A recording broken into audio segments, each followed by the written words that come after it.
Hello and welcome to Cinemaze, and in this video I'm going to be talking about how I would connect Venom to the Marvel Cinematic Universe. It feels like every other week there's a new announcement about whether Venom is or is not going to somehow be connected to the MCU, and the most recent bit of news is that Venom will have a PG-13 rating instead of an R rating, in order for a potential Spider-Man crossover at some point in the future. Now, a lot of fans are unhappy about the lack of an R rating, but I'm really not surprised. And if it means Venom may get to meet Spider-Man in the future, it could be worth it. So whether Venom is connected to the MCU is still a mystery, but for the sake of this video, we're going to assume it is connected. And at the moment, it seems that Spider-Man will be allowed to cross over into the films produced by Sony, such as the Venom sequels, but Venom will never appear in the Marvel Studios MCU films. But the events of Venom will never affect the MCU continuity. This is similar to the Marvel Netflix show arrangement. So Sony has just announced that their Marvel Universe is going to be named Sony's Universe of Marvel Characters, or SUMC.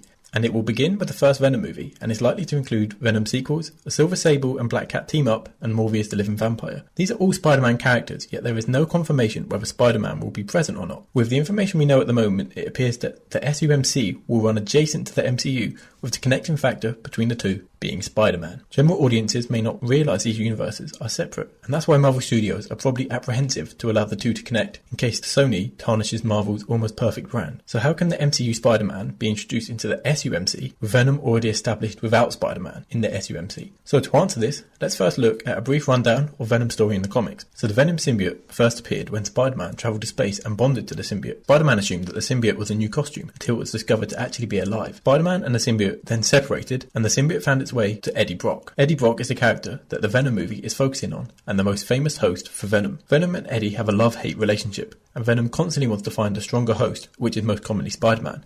But he sticks with Brock as Brock craves the power, and thus accepts Venom. Originally, when Venom was bonded to Eddie Brock, Venom was completely a villain, and the symbiote seemed to have more control over Eddie. However, over time, Eddie began to gain more control, and the character shifted to more of an anti-hero. Eddie wanted to use his power for good, and so left New York and moved to San Francisco, where he tried to be a hero. And this was in a comic series known as the Lethal Protector storyline, and it is said to be the influence for this Venom movie. However, in the films it appears Venom begins as an anti-hero in San Francisco, and the Spider-Man aspect is completely ignored. In the comics, Venom is a character whose origin is heavily intertwined with Spider-Man. Everything from Venom's ability to shoot webs and crawl up walls to his large white eyes and spider symbol is a result of being bonded to Spider-Man, so it doesn't make any sense that Spider-Man is nowhere to be seen in the SUMC. So I propose that Venom's story from the films should be a reverse of what happens in the comics. So here's my pitch. During the course of the Venom movie, Eddie will be fighting an internal conflict with the symbiote as to who has more control. Eddie wants to use the symbiote for good, but the symbiote wants to cause chaos.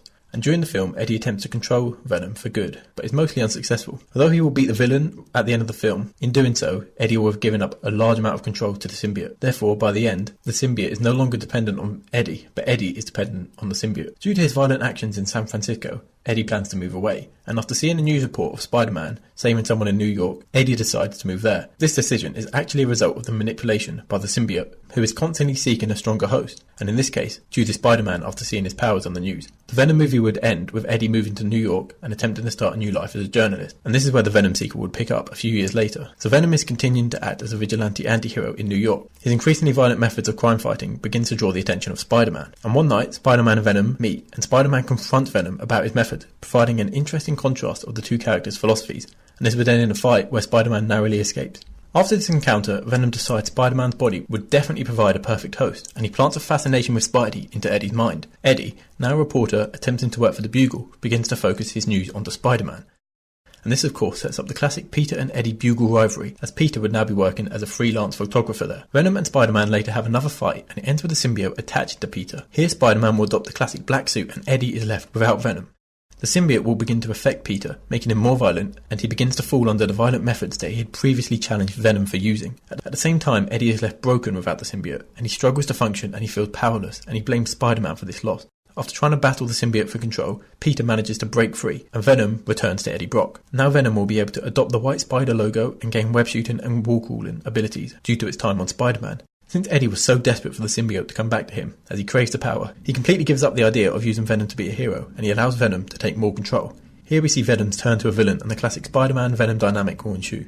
This idea sees the reverse of the comic story, but it still honours it in a way that makes sense for the universe they've set up. Instead of starting off not in control, and eventually becoming an anti-hero. In this universe, Venom will attempt to be an anti-hero at the start, but the chaos of the symbiote is too strong and results in Eddie's descent into a villain. It fixes problems such as Venom not having the spider symbol or web shooting abilities, and brings us the classic Venom Spider-Man dynamic from the comics that so many fans want to see. Anyways, this is just my thoughts on how to connect Venom to the MCU and Spider-Man. Let me know in the comments how you think the two should be connected, if at all. So if you enjoyed this video, be sure to like and share the video on social media. It really helps my channel out. You can also follow me on Twitter and subscribe to this channel for more content like this. Thanks for watching Cinemaze, and more videos coming soon.